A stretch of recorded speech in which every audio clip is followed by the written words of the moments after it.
मैं हूं आपकी दोस्त वर्षा। आशा करती हूं आप सभी बहुत अच्छे से होंगे। एक बार आपका फिर से स्वागत करती हूं प्रेमचंद सेगमेंट में एक नई कहानी के साथ। आज हम जिस कहानी का पाठ करेंगे उसका नाम है दुस्साहस। अगर आप मुझे पहली बार सुन रहे हैं और अगर आपको मेरा कहानी पढ़ने का अंदाज अच्छा लगता है तो हमारे चैनल को सब्सक्राइब करें, हमारी वीडियोस को लाइक करें और शेयर करना बिल्कुल ना भूलें। तो चलिए चलते हैं आज की अगली कहानी की ओर। लखनऊ के नौबस्ता मोहल्ले में एक मुंशी मेकूलाल मुख्तार रहते थे। बड़े दयालु, उदार और सज्जन पुरुष थे। अपने पेशे में इतने कुशल थे कि ऐसा बिरला ही कोई मुकदमा होता था जिसमें वह किसी न किसी पक्ष की ओर से ना रखे जाते हों। साधु संतों से भी उन्हें प्रेम था। उनके सत्संग से उन्होंने कुछ तत्व ज्ञान और कुछ गांजे चरस का अभ्यास प्राप्त कर लिया था।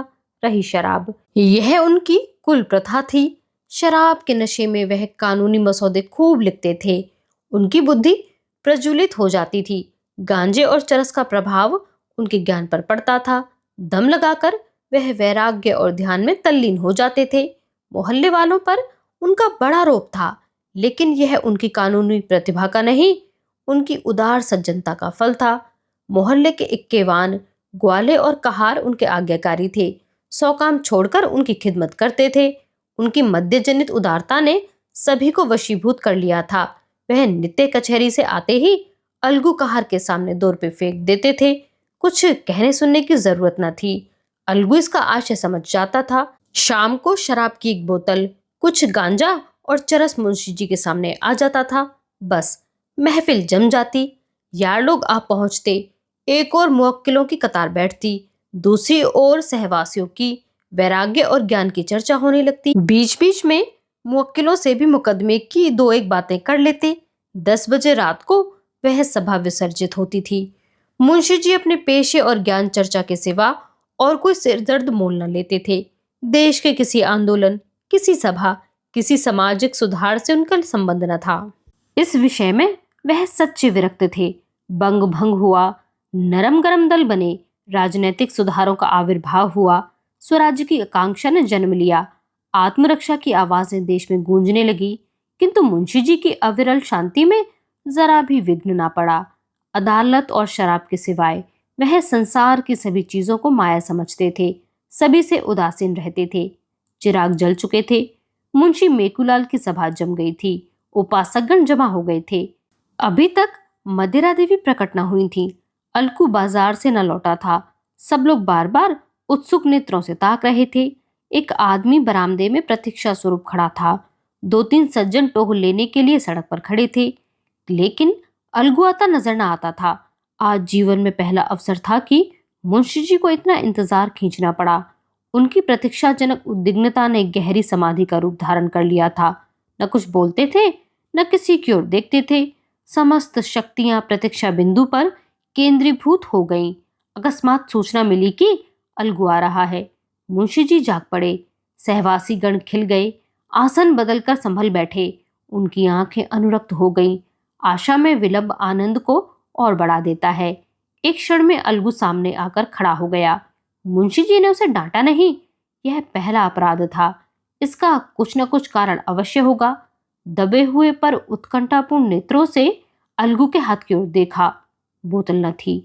विस्मय हुआ, विश्वास न आया। फिर गौर से देखा, बोतल न थी। यह अप्राकृतिक घटना थी, पर इस पर उन्हें क्रोध न आया। नम्रता के साथ पूछा, बोतल कहाँ है? अलगू, आज नहीं मिली। मेकूलाल, ऐसा क्यों? अलगू, दुकान के दोनों नाके रोके हुए सुराज वाले खड़े हैं, किसी को उधर जाने ही नहीं देते। अब मुंशी जी को क्रोध आया। अलगू पर नहीं, स्वराज्य वालों पर। उन्हें मेरी शराब बंद करने का क्या अधिकार है? तर्क भाव से बोले, तुमने मेरा नाम नहीं लिया? अलगू, बहुत कहा, लेकिन वहां कौन किसी की सुनता है। सभी लोग लौट आते थे, मैं भी लौट आया। मुंशी जी, चरस लाए? अलगू, वहां भी यही हाल है। मुंशी जी, तुम मेरे नौकर हो या स्वराज वालों के? अलगू, मुंह में कालिख लगवाने के लिए थोड़े ही नौकर हूं। मुंशी जी, तो क्या वहां बदमाश लोग मुंह में कालिख भी लगा रहे हैं? अलगू, देखा तो नहीं, लेकिन सब यही कहते थे। मुंशी जी, अच्छी बात है, मैं खुद जाता हूं, देखूं किसकी मजाल है जो रोके। एक एक को लाल घर दिखा दूंगा। यह सरकार का राज है, कोई बदमिली नहीं है, वहां कोई पुलिस का सिपाही नहीं था। अलगू, थानेदार साहब आप ही खड़े सबसे कहते थे कि जिसका जी चाहे जाए, शराब ले और पिए, लेकिन लोग लौट आते थे, उनकी कोई ना सुनता था। मुंशी जी, थानेदार मेरे दोस्त हैं, चलो जी ईदू, चलते हो। रामबली, बेचन, झिनकू, सब चलो, एक एक बोतल ले दूं, देखो कौन रोकता है, कल ही तो मजा चखा दूंगा। मुंशी जी अपने चारों साथियों के साथ शराब खाने की गली के सामने पहुंचे तो वहां बहुत भीड़ थी। बीच में 200 में मूर्तियां खड़ी थीं। एक मौलाना जामिन थे जो शहर के मशहूर मुज्तहिद थे। दूसरे स्वामी घनानंद थे जो वहां की सेवा समिति के संस्थापक और प्रजा के बड़े हित चिंतक थे। उनके सम्मुखी थानेदार साहब कई कांस्टेबलों के साथ खड़े थे।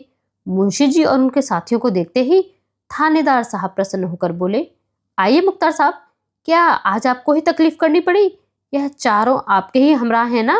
मुंशी जी बोले, जी हाँ, पहले आदमी भेजा, वह नाकाम वापस चला गया।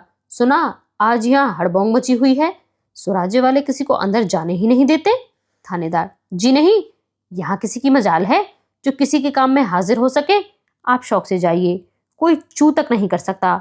आखिर मैं यहाँ किस लिए हूँ? मुंशी जी ने गौरवशाली दृष्टि से अपने साथियों को देखा और गली में घुसे की। इतने में मौलाना जामिन ने ईदू से बड़ी नम्रता से कहा, दोस्त, यह तो तुम्हारी नमाज का वक्त है, यहाँ कैसे आए? क्या इसी दीनदारी के बल पर खिलाफत का मसला हल करेंगे? ईदू के पैरों में जैसे लोहे की बेड़ी पड़ गई। लज्जित भाव से खड़ा हुआ, भूमि की ओर ताकने लगा। आगे कदम रखने का साहस न हुआ। स्वामी घनानंद ने मुंशी जी और उनके बाकी साथियों से कहा, बच्चा, यह पंचामृत लेते जाओ, तुम्हारा कल्याण होगा। झिनकू, रामबली और बेचन ने अनिवार्य भाव से हाथ फैला दिए और स्वामी जी से पंचामृत लेकर पी गए। मुंशी जी ने कहा, इसे आप खुद ही पी जाइए, मुझे जरूरत नहीं। स्वामी जी उनके सामने हाथ जोड़कर खड़े हो गए और विनोद भाव से बोले, इस भिक्षुक पर आज दया कीजिए, उधर न जाइए। मुंशी जी ने उनका हाथ पकड़कर सामने से हटा दिया और गली में दाखिल हो गए। उनके तीनों साथी स्वामी जी के पीछे सिर झुकाए खड़े रहे। मुंशी जी, रामबली, झिनकू आते क्यों नहीं? किसकी ताकत है कि हमें रोक सके? झिनकू, तुम ही काहे नहीं लौटावत हो? साधु संतन की बात माने का होत है। मुंशी जी, तो इसी हौसले पर घर से निकले थे? रामबली, निकले थे कि कोई जबरदस्ती रोकेगा तो उससे समझेंगे, साधु संतों से लड़ाई करने थोड़े ही चले हैं।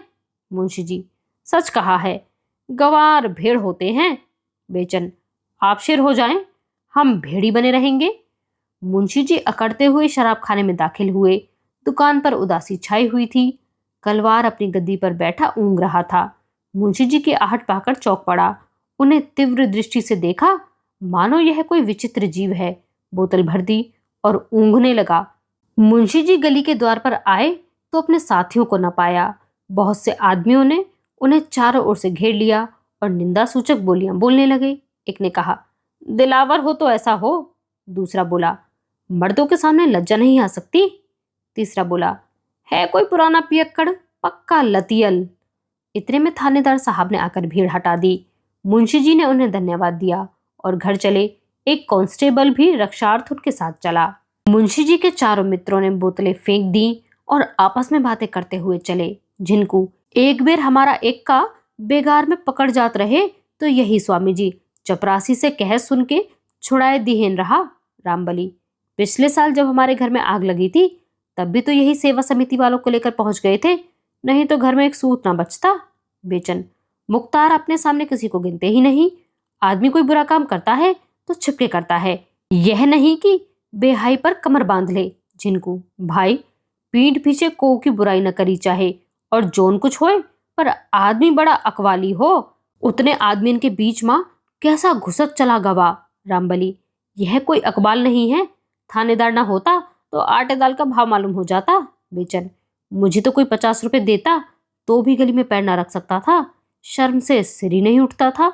ईदू, इनके साथ आकर आज बड़ी मुसीबत में फंस गया। मौलाना जहां देखेंगे वहां आड़े हाथों लेंगे। दीन के खिलाफ ऐसा काम क्यों करें कि शर्मिंदा होना पड़े। मैं तो आज शर्म के मारे गड़ गया। आज तौबा करता हूँ, अब इसकी तरफ आंख उठाकर भी न देखूंगा। रामबली, शराबियों की तौबा कच्चे धागे से मजबूत नहीं होती। ईदू, अगर फिर कभी मुझे पीते देखना तो मुंह में कालिख लगा देना। बेचन, अच्छा, तो इसी बात पर आज भी मैं इसे छोड़ता हूँ। अब पीऊं तो गौ रक्त बराबर। झिनकू, तो का हम ही सबसे पापी हन? फिर कभू जो हमको पियत देखियो, बैठा है कि 50 जूता लगायो। रामबली, अरे जा, अभी मुंशी जी बुलाएंगे तो कुत्ते की तरह दौड़ते हुए जाओगे। झिनकू, मुंशी जी के साथ बैठो देखियो तो 100 जूता लगायो। जिनकी बात में फर्क है उनके बाप में फर्क है। रामबली, तो भाई मैं भी कसम खाता हूं कि आज से गांठ के पैसे निकाल कर न पीऊंगा। हाँ, मुफ्त की पीने से इनकार नहीं। बिचन, गांठ के पैसे तुमने कभी खर्च किए हैं? इतने में मुंशी मेकूलाल लपके हुए आते हुए दिखाई दिए। यद्यपि वह बाजी मार कर आए थे, मुख पर विजय गर्व की जगह खिसियानापन छाया हुआ था। किसी अव्यक्त कारणवश वह इस विजय का हार्दिक आनंद न उठा सकते थे। हृदय के किसी कोने में छिपी हुई लज्जा चुटकियां ले रही थी। वह स्वयं अज्ञात थे, पर उस दुस्साहस का खेद उन्हें व्यथित कर रहा था। रामबली ने कहा, आइए मुख्तार साहब, बड़ी देर लगाई। मुंशी जी, तुम सबके सब गावदी ही निकले, एक साधु के चकमे में आ गए। रामबली, इन लोगों ने तो आज से शराब न पीने की कसम खा ली है। मुंशी जी, ऐसा तो मैंने मर्द ही नहीं देखा जो एक बार इसके चंगुल में फंस कर निकल जाए। मुंह से बकना दूसरी बात है। ईदू, जिंदगी रही तो देख लीजिएगा। झिनकू, दाना पानी तो को से नहीं छूट सकत है, और बातन का जब मन में आवे छोड़ दे, बस चोट लग जाए का चाही, नशा खाए बिना कोई मर नहीं जाता है।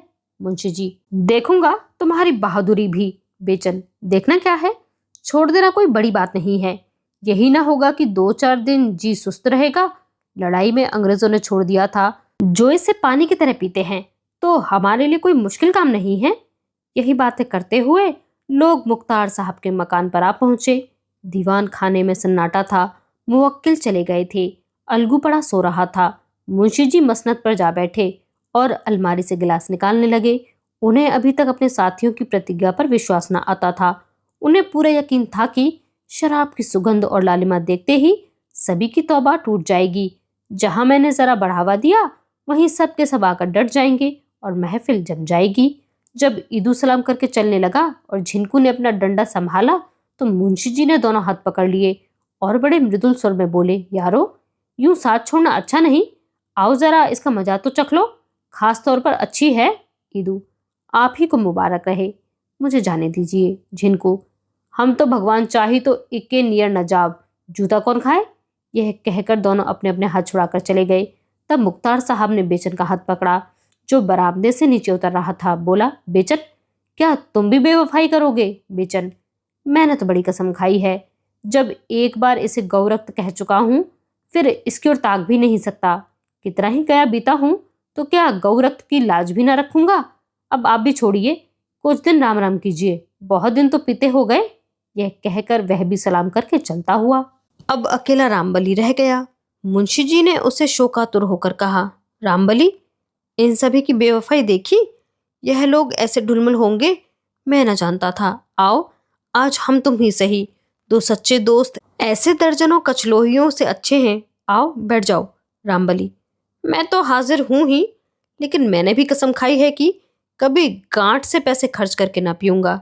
मुंशी जी, अजी, जब तक मेरे दम में दम है, तुम जितना चाहे पियो, गम क्या है। रामबली, लेकिन आप न रहे तब, ऐसा सज्जन फिर कहाँ पाऊंगा। मुंशी जी, अजी, तब की तब देखी जाएगी, मैं आज मरा थोड़े ही जाता हूँ। रामबली, जिंदगी का कोई एतबार नहीं, आप मुझसे पहले जरूर मरेंगे, तो उस वक्त मुझे कौन रोज पिलाएगा, तब तो छोड़ भी न सकूंगा। इससे बेहतर यही है कि अभी से फिक्र करूं। मुंशी जी, यार, ऐसी बातें करके दिल छोटा ना करो, आओ बैठ जाओ, एक ही गिलास ले लेना। रामबली, मुख्तार साहब, अब ज्यादा मजबूर न कीजिए। जब ईदू और झिनकू जैसे लतियों ने कसम खा ली है, जो औरतों के गहने बेच बेच कर पी गए और निरे मूर्ख हैं, तो मैं इतना निर्लज्ज नहीं हूं कि इसका गुलाम बना रहा हूं। स्वामी जी ने मेरा सर्वनाश होने से बचाया है, उनकी आज्ञा मैं किसी तरह टाल नहीं सकता। यह कहकर रामबली भी विदा हो गया। मुंशी जी ने प्याला मुंह से लगाया, लेकिन दूसरा प्याला भरने से पहले उनकी मध्यातुरता गायब हो गई। जीवन में यह पहला अवसर था कि उन्हें एकांत में बैठकर दवा की भांति शराब पीनी पड़ी। पहले तो सहवासियों पर झुंझलाए, दगाबाजों को मैंने सैकड़ों रुपए खिला दिए होंगे, लेकिन जरा सी बात पर सबके सब फिरंट हो गए। अब मैं भूत की भांति अकेला पड़ा हुआ हूँ, कोई हंसने बोलने वाला नहीं। यह तो सोहबत की चीज है। जब सोहबत का आनंद ही ना रहा तो पीकर खाट पर पड़े रहने से क्या फायदा। मेरा आज कितना अपमान हुआ। जब मैं गली में घुसा हूँ तो सैकड़ों ही आदमी मेरी ओर आग्नेय दृष्टि से ताक रहे थे। शराब लेकर लौटा हूँ, तब लोगों का वश चलता तो मेरी बोटियां नोच खाते।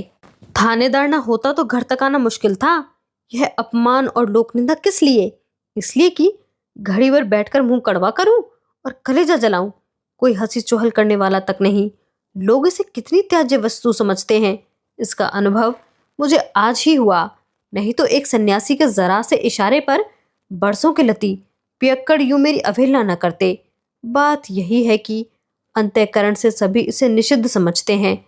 जब मेरे साथ के ग्वाले इक्केवान और कहार तक इसे त्याग सकते हैं तो क्या मैं उनसे भी गया गुजरा हूं? इतना अपमान सहकर, जनता की निगाह में पतित होकर, सारे शहर में बदनाम होकर, नक्कू बनकर एक क्षण के लिए सिर में सरूर पैदा कर लिया तो क्या काम किया? कुवासना के लिए आत्मा को इतना नीचे गिराना क्या अच्छी बात है? यह चारों इस घड़ी मेरी निंदा कर रहे होंगे, मुझे दुष्ट बना रहे होंगे, मुझे नीच समझ रहे होंगे।